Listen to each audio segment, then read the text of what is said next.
Buddy Nick here, and today I got a review for you of this little guy. This is the Steel Will Cutjack in M390 steel with G10 scales. And first off, I want to thank very much my buddy Scott for sending this guy along. I've had the FRN version on my table for a long time now, but finally getting this allowed me to kind of film both of them at once, finally, which is very, very nice. So thank you so much for that, Scott. Second, size comparison. This right here, oh, and by the way, this is the 3-inch model. There is also a 3.5 model in M390 and whatnot, but there you go. Ontario Rat number 1 in D2 steel, Ontario Rat number 2, and then finally a Spyderco Delica, and actually here we'll just put it directly against the 3.5-inch Cutjack, although again this is the different model. Then finally an interesting note, this knife is made in Italy. Unlike the other Cutjack, which is I believe made in China, this guy is in Italy, and that's kind of cool. I appreciate that they're being a little bit diverse in the manufacture there.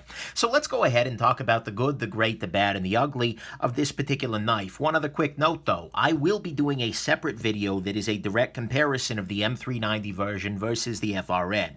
I'll make some contrast points here and there, but my final conclusion, I'm going to talk about this knife individually, then compare them a little bit later on. So there you go, let's jump into it with the good. Okay, what to me is good about this knife, first off are the ergonomics. This is a very well thought out ergonomic piece.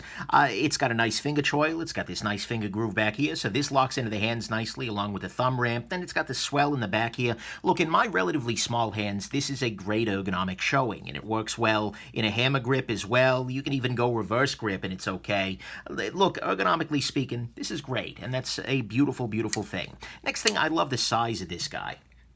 This guy, if I can find my ruler, is about 3 inches long by pretty much any measure, and then some of that is not, some of that is finger choil, so you get slightly less effective blade. But look, it's a great size.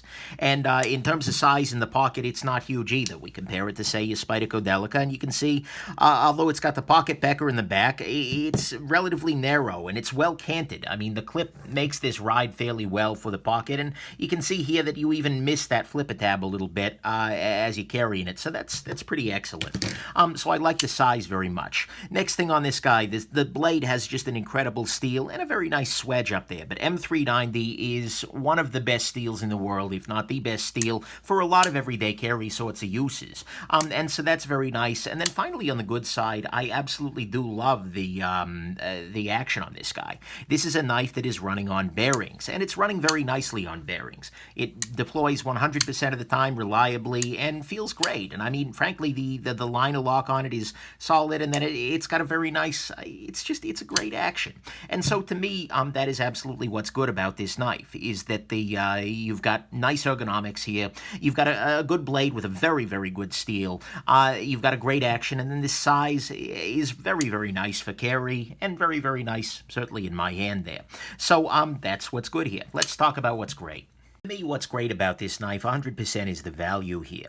Because you are getting, for 150 bucks or so, which is the price on this guy, M390, which is one of the very best steels in the world. You're getting a great action, which is running on bearings. You're getting a very nice flipper, and the other materials are absolutely A-okay there.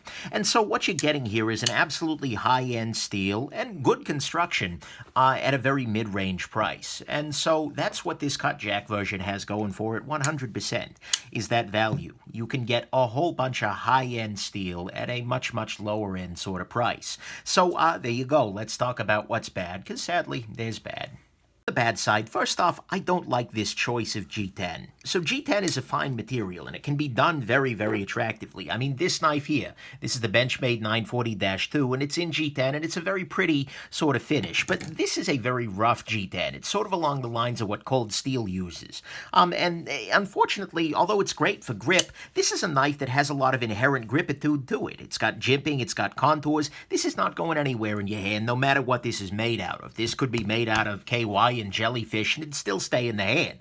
And so using this very grippy G10, unfortunately, is not a great choice, partly because, at least to me, in my aesthetic, it looks a little bit more down market than I think what they're trying to go for is. They're trying to make this a more premium Cutjack, but in reality, in some ways, it ends up feeling less premium than the plastic one as a result.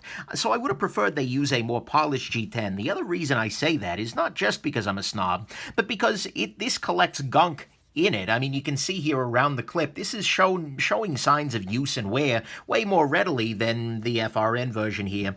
And because this clip is very tight and it's sitting on this very tight G10, or very textured G10, which makes this much less of a pleasure to get into and out of your pocket than it normally would be.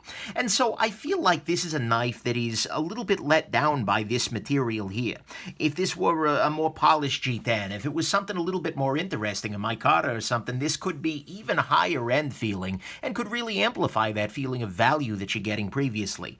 But this material doesn't particularly do it for me, and so to me that's bad.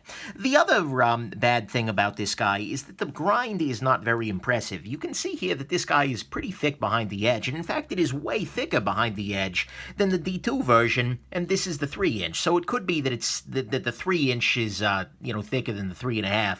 I haven't handled the M390 3.5, but still, look, this needs to be thinner behind the edge. This is an okay knife for cutting things. The blade stock isn't super thick, but this is a very, very good one. And so it bothers me a little bit that when you go to a higher end material, you get a lower end grind. That bothers me, actually, frankly, a lot. And so they've got this nice thin blade, and it could be an incredible slicer, but they've kind of thrown it away with a grind that's just not that impressive. And this is a steel that could take it. So to me, those are the two bad things here, is that the grind needs to be thinner on this guy if you're pitching it as higher end, and then this G10 is an entirely uninspiring choice for me. Not a huge fan of that.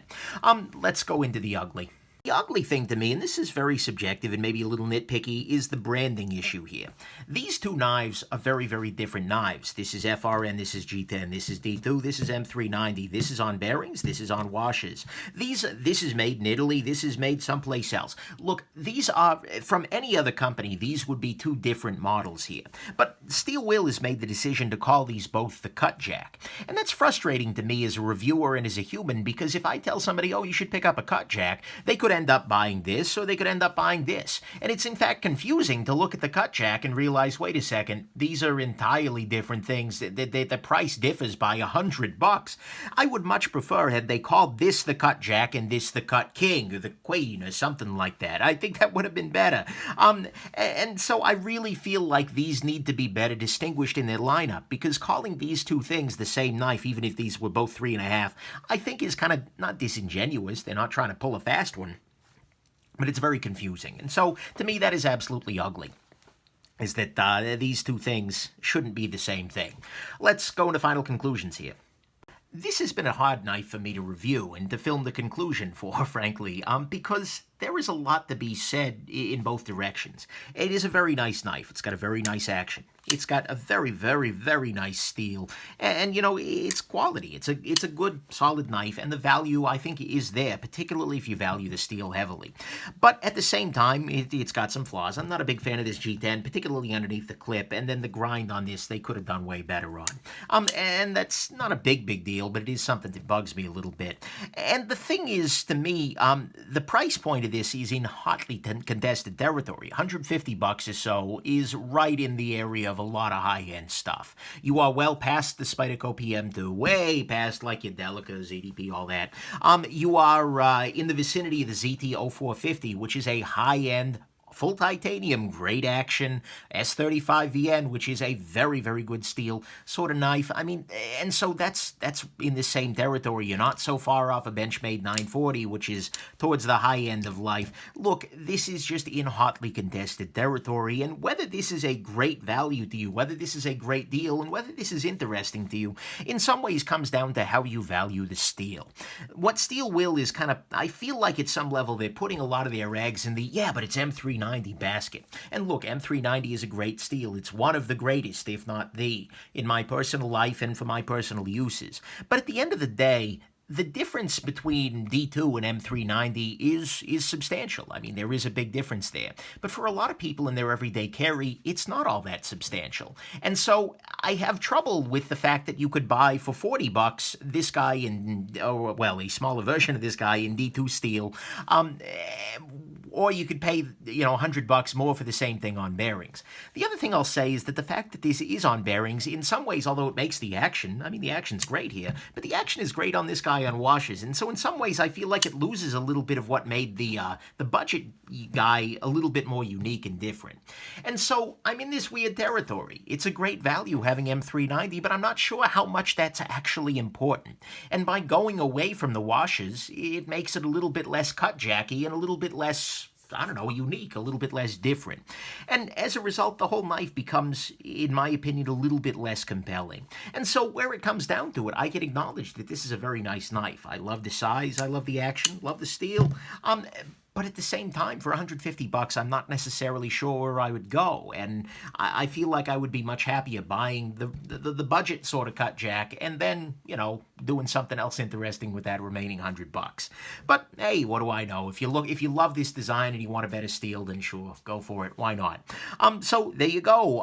Like I said, keep an eye out for a separate video comparing these two knives. But hopefully this has been interesting to you, and that you have yourselves just an absolutely wonderful rest of your day, and that you enjoyed this review of the Steel Will Cut King. Come on, guys. It's there. It's free. You can use it. All right, I tried. Have a good one. Bye now.